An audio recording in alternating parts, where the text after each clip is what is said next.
안녕하십니까. 고척중학교 교사 손병일입니다. 잘 들리시나요? 잘 안 들리는 것 예, 잘 들리네요. 예, 예, 예. 시간이 없기 때문에 제가 빨리 달려가야 될 것 같습니다. 요즘에 학교라는 공간이 굉장히 고통스러운 곳이라는 거 다 아시죠? 예. 중학교 혹시 자녀 부모님이신 분 계세요? 자녀가 중학생인 부모님 거의 없으시네요. 예. 중학교가 제가 지금 20년이 넘었는데 한 2, 3년 단위로 다르게 점점점 힘든 공간으로 바뀌고 있습니다. 예. 이제 담임을 하다가 아이들하고 소통하는데 상당히 어려움을 겪거든요. 그러다가 아이들하고 계속 얘기를 해봤는데 잘 안 흡수가 되는 거예요. 아, 이래서는 안 되겠다. 그래서 제가 3년 전부터 부모님 초청의 밤 행사를 합니다. 부모님들 다 모셔다가 아이들이 이제 부모님 몰래 쓴 칭찬 일기 발표를 또 하게 하고 제가 아이하고 어떻게 소통해야 되는지 그거 이제 잔소리도 많이 하고 하거든요. 예, 그게 훨씬 효과가 있기 때문에 그때 드렸던 말씀 오늘 좀 드리도록 하겠습니다.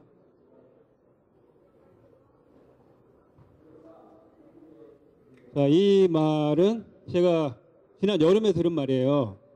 아파트에서 내려와서 걸어가고 있는데 옆동 1층 여름이니까 창문이 열려 있잖아요. 예, 들린 말입니다. 남학생과 같아 중학교 남학생이 엄마하고 싸우는 그런 내용이었습니다. 학원 가서 공부하고 왔잖아. 그런데 왜 지랄이야? 이게 이제 중학생이 한 말이었는데 예, 엄마한테 이 말을 들었을 때 제가 어땠을까요? 아, 슬펐습니다. 예, 왜냐하면 제가 우리 학교에서 10분 거리 되는 아파트에서 사는데 대우 아파트 그 아파트에서 사는 아이들은 전부 다 저희 학교로 가거든요. 저희 학교 학생이 틀림없었을 거예요. 예. 이 엄마하고 계속 싸우는데 제가 주차장으로 차를 타러 이렇게 가는 동안 계속 싸우더라고요. 엄마하고 이렇게. 그 다음에 이 말은 작년에 저희 반 여학생 혜은이한테 들은 말입니다. 혜은이. 혜은이 오빠가 2년 전에 제가 담임을 했던 아이인데 2학년 때 담임을 했던 아이인데 혜은이가 조금 노는 아이 축에 끼는 아이였어요. 저는 이제 노는 아이가 있으면 일단 밥을 먹거든요. 밥 먹고 집에서 어떻게 지내는지 자세히 물어보는데 이 혜은이가 밥을 먹다가 자기는 오빠를 싫어한다는 거예요. 왜 오빠를 싫어하냐 그랬더니 오빠가 엄마한테 욕을 하기 때문에 싫다는 거예요. 그런데 혜은이 오빠 이름이 현우였는데 현우는 2학기 때 반장을 했던 아이입니다. 반장을 했던 아이고 공부는 한 중간 정도 했는데 성격이 좋아가지고 아이들에게 신임을 받는 그런 아이였어요. 얘가 엄마한테 욕을 한다니 좀 믿어지지가 않았죠. 혜은이가 들려준 얘기인데 현우가 그때 고등학교 1학년이었어요. 수학여행을 갔다가 핸드폰을 고장냈습니다. 친구가 놀다가 바다에 빠뜨린 거예요. 현우 핸드폰을. 그래가지고 이제 그걸 가지고 집에 왔는데 엄마가 혼내셨을 거 아니에요. 엄마가 막 혼내실 때 엄마한테 한 말이라고 해요. 엄마한테 야 닥치라고. 예. 현우가 그런 얘기를 했다고 합니다. 너무 충격적이었죠. 얘네들이 왜 이러는 걸까요? 예. 얘네들이 이러는 이유는 감정이 계속 짓눌려 왔기 때문입니다. 어머니한테 감정이 존중받지 못했기 때문에 지속적으로. 그러면 이 부모님들하고 제가 상담을 해보면 이렇게 말씀을 하세요. 왜 학원 가지 않았냐 혼내셨느냐. 부모님 뭐라고 그러실까요? 그 아이를 사랑하기 때문에 그런 거예요, 선생님. 예, 저는 아이를 사랑하기 때문에요. 아이 잘 되라고. 현우 어머니도 마찬가지겠죠. 현우 어머니도 현우 잘 되라고 저 혼낸 거예요. 그렇게 대답을 하시거든요. 그러면 이 사랑이란 뭔가? 예, 사랑이 도대체 뭔가? 이런 집안의 경우, 이런 부모님의 경우 부모님이 아이를 사랑하면 할수록 어떻게 될까요? 부모님이 사랑하면 할수록 아이는 고통스러워지거든요. 예. 사랑이 무언가? 사랑의 재정의가 필요하다. 이런 느낌이 들었어요. 사랑이란 우리는 자신의 감정이 받아들여졌을 때 사랑이라고 느낀다. 예. 아이들이 진정으로 원하는 게 이거거든요. 예. 아이들의 감정이 받아들여지기를 원하는 거예요. 근데 이 어머님들은 받아들여주지 않으시는 거예요. 예, 홀로그램 우주라는 책에 보면 많은 임사체험자들의 얘기가 나옵니다. 예, 그 얘기를 보면 공통되는 게 있잖아요. 터널 같은 곳을 지나죠. 예, 죽었다 돌아가신 분들이에요. 예, 뭐 산을 건너는 분도 있고 다리를 건너는 분도 있는데 일단 터널 같은 곳을 지난 다음에 빛의 존재를 만난다고 해요. 빛의 존재를 다 만납니다. 거기서 이제 인생 복습을 한다고 해요. 순식간에 인생 복습을 다 한다고 해요. 인생이 다 기억이 난대요. 예, 그리고 나서 이제 다음 생에 시나리오를 짠답니다. 이때 뭘 기반으로 짜느냐? 예, 이 생에 살았던 감정, 예, 그 감정을 기초로 다음 생에 시나리오를 짠다고 해요. 그래서 감정은 사후까지 이어지는 유일한 자산이다. 예. 우리 세상에 왜 왔을까? 저 고민을 많이 해봤습니다. 우리 세상에 왜 왔을까요? 예, 여러 가지 답이 있겠지만 저는 이거 같습니다. 느끼기 위해서. 예. 예. 느끼기 위해서 전 세상에 온 것 같아요. 예. 감정을 느끼기 위해서. 감정이 우리 전부라는 거죠, 사실은. 자, 우리가 진정으로 원하는 건 요구인가, 감정인가. 예. 아이들에게 제가 이제 많이 하는 얘기인데, 아이들이 부모님한테 이제 뭐 사달라고 하잖아요. 뭐 핸드폰 사주세요. 이렇게 옷 사주세요. 얘기를 하는데, 그때 이제 이런 부모님이 계시죠. 그 감정을 막 혼내는 거야. 야, 돈도 없는데 자꾸 사달라 그래, 이놈아. 막 혼내신 다음에 사주는 부모님이 계시잖아요. 예. 감정은 무시하되 요구는 들어주는 부모님이 계셔요. 그 다음에 또 다른 부모님. 아빠, 핸드폰 좀 사주세요. 그랬을 때, 그래, 네가 스마트폰 지금 갖고 싶구나. 저 옷이, 네가 입고 싶은가 보구나. 저 옷을 입으면 참 잘 어울리겠다.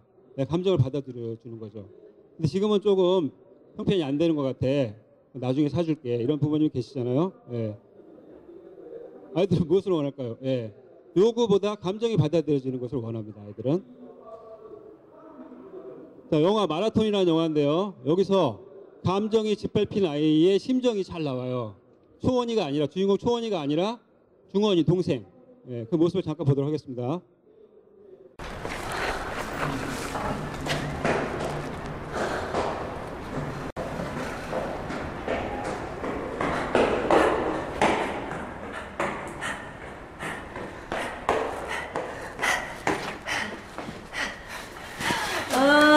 연습은 매일매일 빼먹으면 안 돼. 그렇지, 우리 아들 똑똑해. 6시 동물의 왕국. 그래, 지금 들어가서 봐도 안 늦어. 그래.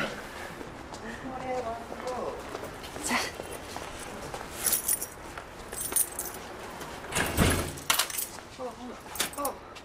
중원이 안녕하세요. 너 벌써 왔어? 말했잖아, 시험 본다니까. 밥 없었지? 엄마가 빨리 해줄게. 먹어가. 먹었어. 타월 좀 빨아놨죠.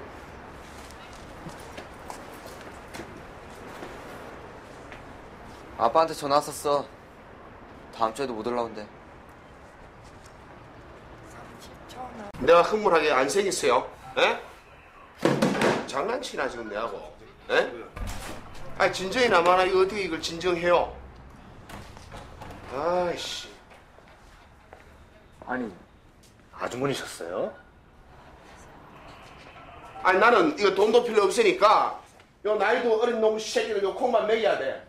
어디 새끼들 나이도 어린 놈들이 어디 새끼. 네가 깡패니? 빵빵 된다고 남의 차 백밀러를 걷어차고? 도대체 어디서 그런 걸 배웠어? 어? 입장 바꿔서 생각해봐. 누가 너한테 그러면 기분 좋겠어? 엄마 힘들어. 네가 이러지 않아도 엄마 힘들다고. 엄마는 나하고 입장 바꿔서 생각해본 적 있어? 뭐야? 한 번이라도 내 입장에 생각해봤냐고. 이게 그냥 뭘 잘했다고 그래도. 아빠도 엄마한테 쳤잖아. 엄마한텐 초원이밖에 없어. 엄마께 눈빛만 봐도 뭐라 나는지 알지. 그치만 네가 형이랑 똑같아? 말 나오면 될 거 아니야. 이런 식으로 유치하게 반항하지 말고. 말했어. 수십 번, 수백 번, 수천 번! 엄마는 한 번도 안 들었어.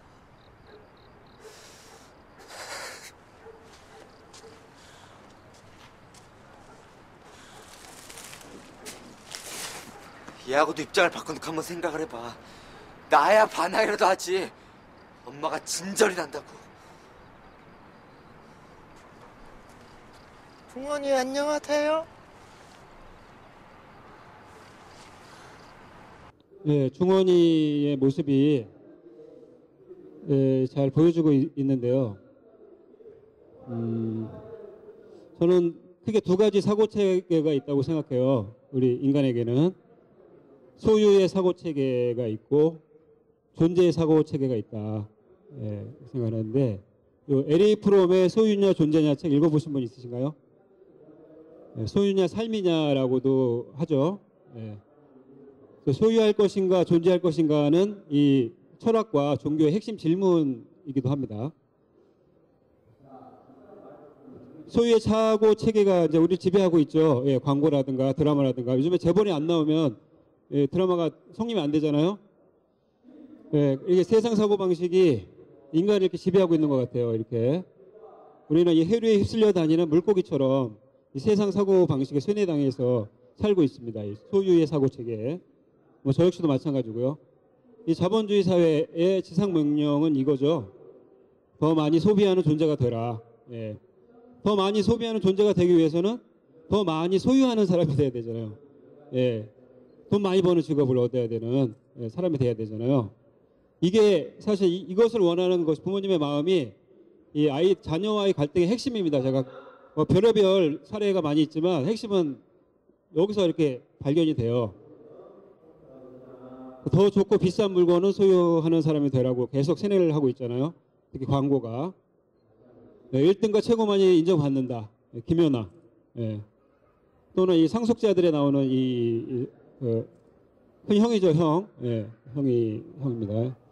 이 사람을 보여주는 이유가 패배자가 되면 살아남지 못한다. 그런데 이 형은 행복할까요? 전교 1등 또는 저런 회사의 오너 행복할까요? 저 형은 그리 행복하지 않잖아요. 이 형은 이 드라마에서 크게 이제 저는 그 반전이 나올 줄 알았는데 초심도 그대로 가더라고요. 이 형은 소유의 사고 체계를 대표하는 사람이고, 이민호는 이 존재의 사고 체계를 대표하는 사람인데 굉장히 두려워하잖아요. 형이 두려워하다가 여튼 이민호는 전 배신할 줄 알았는데 끝까지 결혼했죠. 저 드라마 제대로 안 봤지만 박신혜랑 결혼한 것 같아요. 전교 1등은 행복하지 않습니다. 전교 1등. 내가 언제 2등이 될지, 내가 언제 전교 10등으로 떨어질지, 20등으로 떨어질지 항상 불안해하면서 살아요. 전교 1등의 부모님 행복하실까요? 제 딸이 저랑 중학교를 같이 다녔어요. 그래서 제가 굉장히 힘들었는데 그때 그 학교를 갔을 때 저희 아들이 중학교 3학년이었고 제 딸이 중학교 1학년이었습니다. 우연찮게 그렇게 됐는데 그 딸의 반에 쌍둥이가 있었어요. 쌍둥이 오빠는 전교 1등이고 그 동생은 전교 3등이에요. 근데 어머니가 우울증이 있으시대요. 그 친구의 어머니가. 애들이 공부를 그렇게 잘하는데 저희 딸은 반에서 한 10등 정도 하는 애였는데 왜 그러시냐? 그랬더니 이 자식들이 전국 등수가 안 나와가지고 너무 고통스러워하시고 우울증이 있으시다는 거예요. 행복하지 않습니다. 저희 아들이 그때 전교 1등을 했어요. 3학년 때. 근데 상상고를 갔습니다. 상상고. 저 가지 말라 그랬어요. 전교조 교사고. 그래서 공립학교를 가라. 그런데 이 인정 욕망이 강한 아이였어요. 그래서 상상고를 가서 어떻게 됐을까요? 망했습니다. 가서 완전히 놀았어요. 저는 중학교 때 책을 많이 읽고 전교에 한 20, 30등 하더라도 책 많이 읽고 여유 있게 공부하길 바랬는데 자기는 싫대요. 가고 싶다고. 해서 그럼 가라. 어떻게 말릴 수는 없잖아요. 말려봤는데 간다고 하니까 갔더니 너무 잘하는 아이들이 있는 거예요. 제 아들이 중학교 때 성격이 굉장히 교만한 아이였어요.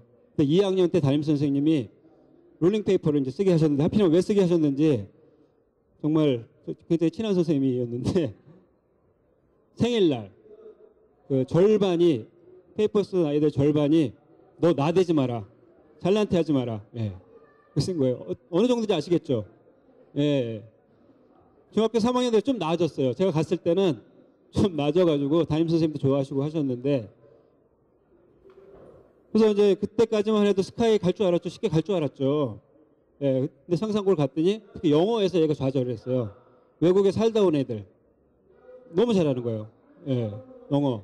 얘는 중학교 때까지 그냥 외우면 되잖아요. 중학교 때는 본문을. 근데 단어를 외우기 싫어하는 애니까 계속 영어에서 시험에 안 나와가지고 2학년 때 담임선생님 찾아가서 상담을 했더니 스카이 좀 어렵대요. 소송한 정도 된대요. 3학년 때 더 떨어지는 거예요, 성적이. 그래서 3학년 9월 달에는 국어 2등급, 수학 3등급, 영어 3등급이 나왔어요. 9월 달 수능에. 재수생들이 막 이제 몰려올 때. 예. 얘기는 길지만 저희 아들 얘기 지금 할 수 없으니까 3년 동안 제가 하나도 공부하는 간섭을 하지 않았습니다. 그랬는데 성격이 굉장히 좋아졌어요. 성격이. 예. 너무 좋아져가지고 지금 사람들 배려하고 이런 게 굉장히 좋아지고 저희 이제 장인어른이랑 같이 이렇게 옆에 사는데 할아버지랑 얘기도 잘해요. 요즘 그런 젊은 아이들이 없잖아요. 그래서 결론을 내렸어요. 진리입니다, 진리. 아이들은 공부를 하지 않는 만큼 성격이 좋아진다. 예, 제가 경험을 하는 겁니다. 정말. 예. 성적이 아주 안 나왔는데 찾아보니까 이 물리치료학과 딴 얘기 해야 되는지 자꾸 아들 얘기를 하네요. 원세대라고 하잖아요. 원주, 연세대 물리치료학과 그거 갔어요. 성적 안 나온 거죠. 근데 저는 잘 됐다고 생각이 돼요. 예, 취업률 100%고 저희 아들보다 공부 잘했던 친구들이 서울대 뭐 물리학과도 가고 교육학과도 가고 뭐 고대도 가고 막 그랬는데 경영학과도 가고 제가 아는 교회에 집사님 따님인데 서울대 경영학과를 갔어요. 근데 취직 못 하잖아요, 요즘에. 그래서 서울대 건축학과를 다시 갔습니다. 너무 재밌대요, 공부가. 자기는 엄마가 수학 못 한다고 그래서 문과를 갔는데 수학이 너무 재밌다고. 건축학과 공부 열심히 하고 있는데 좋죠. 예. 그러나 거길 졸업을 해도 취업하는 거 조장이 안 됐다 이런 거예요. 예. 이런 시대이기 때문에 물리 치료학과 너무 좋다. 예. 삶의 질은 의사보다 더 좋아요. 퇴근 시간이 딱 돼 있으니까. 월급도 취업률 100%고 월급도 최하가 이렇게 의원인데 200만 원 넘는데요. 요즘에 200만 원 이상 되면 뭐 감사합니다죠 뭐. 예. 전교 1등 별거 아닙니다. 예. 지금 별거 아니에요. 이 책 베스트셀러가 된 책이잖아요. 예. 생각병이라고 우리는 다 생각병을 갖고 살고 있잖아요. 과도하게 생각하는 병 갖고 살고 있습니다. 끝없이 자신과 타인을 비교하죠. 예. 우리 오늘날의 중학생들은 초등학교 때부터 이렇게 비교하면서 살 수밖에 없어요. 한국 사회에서는. 저기 덴마크에 대해서 나오는데 덴마크 사회는 그렇게 안 살죠. 예. 덴마크에서는 당신의 월급이 얼마입니까? 라고 물으면 아주 신뢰를 하는 그런 문화입니다. 그 정도는 돼야지 사람 살만한 사회인데 우리는 자신과 타인을 판단합니다. 예. 분석하죠. 예. 분석하느라고 정신이 없는 상태. 현대사회에 사는 사람, 특히 한국 사회에 사는 사람은 일단 이 병에 걸렸다고 봐야 됩니다. 저도 그렇고, 예. 일단 병자라는 걸 전제로 시작해야 돼요. 자, 이게 감정을 느끼지 못하게 하는 병이에요. 이게. 예. 제가 아까 말씀드렸죠. 우리는 느끼기 위해서 세상에 왔는데 느끼지 못하게 하는 병, 생각병. 예. 요거를 이제 철학자들은 수다 떠는 자아라고 합니다. 그 다음에 심리학자들은 내면의 투덜이라고도 해요. 불교에서는 분별심이라고 합니다. 예, 분별심. 이런 것들이 아까 제가 말씀드린 대로 우리 감정을 받아들여졌을 때 우리는 사랑이라고 느끼는데 이런 것들이 느끼지 못하게 하는 주범들인 겁니다. 예. 이 생각 수다를 멈추면 이렇게 되죠. 지금 이대로 충분한 존재요. 제가 이제 학부모님들 모셔놓고 강조하는 핵심 주제가 바로 이겁니다. 내 아이는 지금 이대로 충분하다. 예. 저도 저를 세뇌시켰어요. 저희 아들이 고등학교에 가가지고 성적이 뚝뚝 떨어질 때 내 아이는 지금 이대로 충분하다. 예. 고등학교 때 집에 왔는데 정말 고등학교 겨울방학 때 열심히 공부해야 될 시기잖아요. 근데 2시간은 인강을 들어요. 근데 2시간 게임을 합니다. 매일 2시간. 그 다음에 2시간은 또 검색을 해요. 인터넷 검색을 하고 또 2시간은 웹툰을 읽어요. 그 다음에 한 2시간 수학 좀 끄적끄적 풀면서 이렇게 지내는 거예요. 고1 때. 답답하죠, 속에서는 정말. 너 왜 이렇게 사냐, 왜 공부 안 하냐, 막 이런 말 막 나오는데, 예, 아니야. 우리 아들은 지금 이대로 충분한 존재야. 예. 다른 부모님은 엄청 부러움의 대상이잖아요. 이 정도면. 예. 그 아기를 100일 만에 잃은 어머님이 계셨습니다. 그래서 주위에서 위로를 해주잖아요. 뭐라고 위로를 해주셨냐면, 그 아이 인연이 아니었던 것 같다. 그냥 처음부터 없었던 거라고 생각해라. 아주 치명적인 말이 됐어요. 이 어머니한테. 전혀 위로가 되지 않았습니다. 더 막 서운해지고 더 상처를 받았어요. 그래서 너무 고통스러워하다가 어느 날 이분이 길을 가다가 정신과를 발견하고 거기 들어갔어요. 그런데 그 정신과 의사, 이분은 우리나라 최고의 정신과 의사잖아요. 정혜신 박사님. 제가 굉장히 존경하는 분인데, 당신으로 충분하다, 홀가분, 이런 책 정말 좋습니다. 이분은 아니었고요. 예, 그 정신과 의사가 질문을 했습니다. 그 질문을 듣고 이분이 이제 그걸 치유를 하게 돼요. 뭐라고 물어봤을까요? 이거 제가 책한 거 준비해 왔는데 맞추시는 분한테 드리려고. 정신과 의사가 뭐라고 물어봤을까요? 다른 사람들은 그 아이 없던 걸로 생각해. 인연이 아니었던 것 같아. 예. 100일간 행복하셨습니까? 는 아니었습니다. 뭘 물어봤어요. 아쉽게. 뭘 물어봤습니다. 더 쉽게 제가 그 아이에 대해서 뭘 물어봤어요. 그게 뭘까요? 네. 얼마나 슬프십니까? 아니요. 그 아이에 대해 아이의 무엇을 물어봤어요. 아주 쉽게. 네? 그 아이의 이름이요. 이름. 네, 이름을 물어봤어요. 그 아이 이름이 뭐였나요? 끝나고 오세요. 끝나고 오세요. 10대 공감 한번 드릴게요. 예. 그 아이의 이름이 뭐였나요? 라고 물어본 거예요. 아무도 그동안 이름을 물어봐 준 사람이 없었어요. 100일 만에 하늘나라로 간 아이인데. 예. 그때 비로소 그 아이가 어머니에게 어떤 존재였는지, 그 아이를 잃은 고통이 어떤지를 말할 수가 있었어요. 어머니가. 그러면서 치유를 할 수 있었습니다. 예. 감정을 느껴주신 거죠. 이 정신과 의사가 어머니의 감정을. 예. 받아들여졌다고 느끼고 아무도 받아들여주지 않았는데. 예. 존재의 사고방식, 참나 사고방식인데요. 예, 우리는 신이다라는 책에 나오는, 우리 위대한 의식은 자기만의 사고체계를 갖는다. 예. 그래서 제가 한 2시간 동안 이제 학부모님들이랑 하는데, 그때 이제 씁니다. 내 인생 10계명씩 지금 나눠드린 게 있는데, 예. 이게 자기만의 사고체계를 갖기 위해서 하는 작업이에요. 잠시 뒤에 설명드리겠습니다. 아주 유명하신 분이죠. 조벽 교수님하고 최성애 박사님 부부시잖아요. 텔레비전에 많이 나오시죠. 우리 아이가 달라졌어요. 하셨는데 이게 정말 이 말이, 인간의 행동에는 잘못이 있지만 인간의 감정에는 잘못이 없다. 예. 아이를 볼 때 이 마음으로 보셔야 됩니다. 아이의 행동에는 잘못이 있지만 아이의 감정에는 잘못이 없다. 그런데 5분밖에 안 남았어요? 아이의 행동에는 잘못이 있지만, 나의 행동에는 잘못이 있지만 나의 감정에는, 나를 이렇게 인식하지 못하시는 분일 거예요. 아이를 그렇게 생각하지 못하는 부모님은. 나를 먼저 점검해야 됩니다.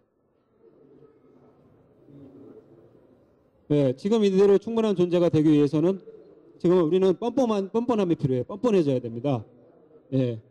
내 아이가 충분한 걸까? 공부도 못하고 그리 잘하는 것도 없는 것 같은데, 이런 생각이 자꾸 들잖아요. 네. 아까 제가 연어 사고방식이라고 하는데, 예. 거슬러 올라가야 됩니다. 이 세상의 이 사고방식. 소유의 사고체계를, 이거를 거슬러 올라가야 돼요. 연어가 됩니다. 연어가 아니라 연어가 돼야 됩니다. 내 아이는 충분한 존재야. 지금 이대로, 존재 자체로, 생긴 대로, 있는 그대로. 조건 없이, 예. 조건이 없어야죠. 사랑이, 사실 진정한 사랑이 뭔가요? 조건이 없어야 되잖아요. 예. 진정한 행복은 조건이 없어야 됩니다. 조건이 있으면 진정한 행복이 될 수 없잖아요. 예, 조건이 없어야 돼요. 내 아이는 조건 없이 충분한 존재야. 자, 인생 10계명을, 이 완벽한 아이가 있었어요. 정말 이 아이 박귀현이라 여자아이인데 1학년 때 담임을 했던 아이입니다. 이 아이가 2학년 때 저를 떠났어요. 다른 선생님 담임이 됐는데 저한테 상담 요청을 했어요. 선생님 내일 아침에 저랑 저 상담 좀 해주세요. 그래서 8시까지 가서 만나서 대화를 했는데 1학년 때 전교 회장을 하고 올라온 아이예요. 여학생인데 공부 전교 10등 정도 합니다.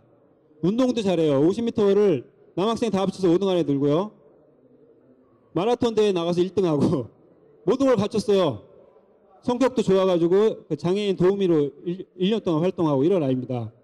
근데 이 아이가 고민이 있다는 거예요. 그래서 들어봤는데 이 아이가 이제 2학년 때 영어 동아리를 만들었어요.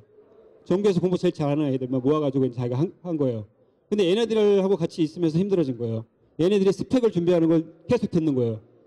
그 친구들은 저 이제 있는 집 자식이었고 그래가지고 이 아이는 어머니 주부셨어요. 아버님만 보시고 하니까 넉넉하진 않죠. 그 스펙 쌓는 걸 보고 자꾸 주눅이 드는 거예요. 선생님 제가 좀 한심하게 느껴지고 너무 부족하게 느껴져서 너무 힘들다는 거예요. 이렇게 모든 것을 갖춘 아이가 너무 잔인하죠. 우리나라 중학교가 이런 곳입니다. 그래서 제가 이 아이에게 인간의 뇌는 컴퓨터와 같다. 너 이 애들하고 같이 있고 계속 그 얘기 들을수록 너는 불행해질 수밖에 없다. 걔를 떠나든가 떠날 수가 없대요. 1년 동안 쭉 가야 되기 때문에. 그러면 네 인생에서 네가 중요한 거를 써라. 오늘부터 10가지씩. 예. 다른 사람은 생각하지 말고 내 인생에서 내가 중요하다고 생각하는 거. 내일 바뀔 수 있죠. 바뀌어도 돼. 계속 써 나가라 그랬어요. 그래서 이 아이를 이제 몇 달 뒤에 만났는데 행복해진 거예요. 그래. 얘는 나 이제 전교 공부 20, 30등 정도 할 거야 하고 책 내가 읽고 싶은 책 실컷 읽고 그렇게 살 거야 하면서 아주 행복하게 살고 있어요. 예. 그 방법입니다. 이게 10개명 명상이 10가지를 매일 쓰시는 거 10가지 써도 되고 20가지 쓰셔도 되는데요. 저의 10가지 또 10개명이에요. 예. 제가 이걸 왜 썼을까요? 예. 선생 노릇하기 힘들었었어요. 예. 옛날에 고 노무현 대통령께서 말씀하셨잖아요. 대통령 못 해먹겠다고 하셨잖아요. 교사 못 해먹겠다. 너무 힘들어가지고 인성 10개명 제가 썼습니다. 이렇게. 근데 아이들에게 제가 지금 고마워하고 있어요. 지금 아이들은요. 교사들에게 소통 전문가를 요구하고 있어요. 시대적인 요청이에요. 교사들은 소통 전문가가 돼야 돼요. 예.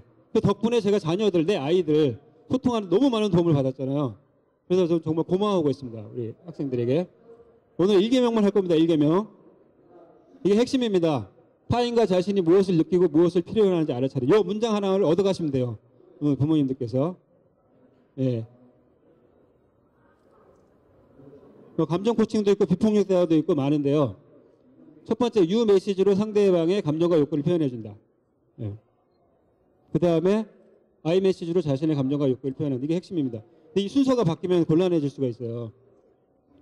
예, 실패한 예로 마라톤을 봤고요. 성공한 예로 이 크래시라는 영화에 나옵니다. 이걸로 볼 시간이 없고요. 이것만 보겠습니다. 자, 이 비폭력 대화라는 책에 나온 예화예요. 예화. 성폭행을 하러 들어왔어요. 이 선생님이 혼자 있는 공간에. 근데 이분이 비폭력 대화를 공부하신 분이라서 위기를 넘기는 장면이에요. 젊은 남자가 들어와서 옷을 다 벗으라고 이제 했어요. 자, 이제 비폭력 대화 뭐죠? 첫 번째가 상대의 느낌을 알아차리는 거예요. 상대의 느낌. 상대 감정을 알아차리는 게 핵심이에요. 그가 몸을 떠는 것을 눈치챈 거예요. 선생님이 표현을 지금 매우 두려우시군요. 여기 넘어가고 다음으로 분석부터 들어가겠습니다. 예. 유 메시지 상대방의 느낌을 표현해 준 거예요. 예. 지금 매우 두려우시군요. 왜냐면 내 말 못 들어서 옷 벗으라니까. 지금 정말 화가 나서 시키는 대로 내가 따르길 바라는군요. 예. 이거 싫어합니다. 싫어. 이거 거짓말 아니에요. 예. 상대의 느낌을 욕구를 표현해 준 거예요. 예. 그 사람이 무엇을 필요로 하는지. 그래 내가 시키는 대로 안 하면 다칠 거야. 내가 다치지 않고 당신이 원하는 것도 얻을 수 있는 다른 방법 없을까요? 예. 나의 감정, 나의 욕구를 표현했죠. 벗으라고 했잖아. 아직까지 좀 누그러지긴 했지만 계속해서 마음이 약해지고 있어요. 지금. 내가 당신 말대로 따라주었으면 한다는 걸 알겠어요. 예. 그 사람의 욕구를 다시 표현해 줬어요. 하지만 저도 지금 얼마나 겁나고 무서운지 알아주었으면 해요. 예. 내 느낌을 다시 얘기해 줬죠. 근데 내 욕구를 또 얘기해 줘야죠. 그리고 나를 해치지 않고 그냥 돌아가 준다면 정말 고맙겠어요. 가방 내놔. 예. 그래서 예. 근데 이 선생님은 자신의 어머니하고 소통을 잘 했을까요? 못했을까요? 예. 잘 못했다고 합니다. 어머니하고 대화할 때 그러나라는 말을 계속해가지고 어머니가 죽이고 싶다는 말을 들은 그런 선생님이에요. 예. 그러니까 가족들하고 소통 그만큼 어렵다는 거죠. 오랜 기간 쌓여있기 때문에. 계속 오랜 기간 노력을 해야 됩니다. 자, 이걸 어머니께 학생들한테 제가 하는 거고요. 자, 이건 이제 아들을 혼나는 상황. 연습을 해야 되잖아요. 자, 이거만 하고 마치겠습니다. 어머니가 이제 혼내시잖아요. 이 방, 그죠? 방 청소. 야, 이 방이 뭐야? 해도 너무하는 거 아니냐?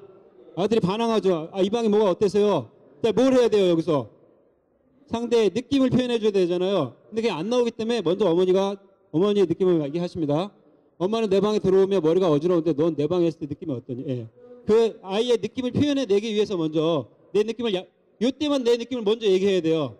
아까 그 성폭행 당하려고 했던 선생님처럼 반드시 상대방의 느낌하고 욕구를 먼저 표현해 줘야 됩니다. 난 아무렇지도 않은데요. 하나도 안 어지러워요. 아, 넌 내 방이 복잡하다고 느껴지지 않는구나. 이 메시지, 느낌을 얘기해 준 거예요. 예. 그래도 엄마는 내 방을 볼 때마다 어떻게 너무 걱정, 나의 느낌은 이제 아이 메시지를 얘기해 주죠. 엄마, 저는 괜찮아요. 다 기억하고 있어요. 예. 그래, 너한테는 이 상태가 익숙한 환경인가 보구나. 그래도 엄마는 내가 정기적으로 방 청소를 해줬으면 좋겠다는 바람이 있어. 나의 욕구를 표현해 주는 거예요. 예. 나의 느낌만 표현하는 걸 멈추면 안 됩니다. 대화할 때. 나의 욕구도 반드시 표현을 해줘야 돼요. 예. 자, 이렇게 해서 마무리가 되는 거죠. 예. 자, 이렇게 해서 내 인생 10계명을 쓰는 게 있잖아요. 지금 시간이 없으니까 어머님들 그거 한번 다 이렇게 써 보시고 이 세상 사고방식을 거슬러서 공감 소통으로 자녀와 행복한 삶 사시기 바랍니다. 감사합니다.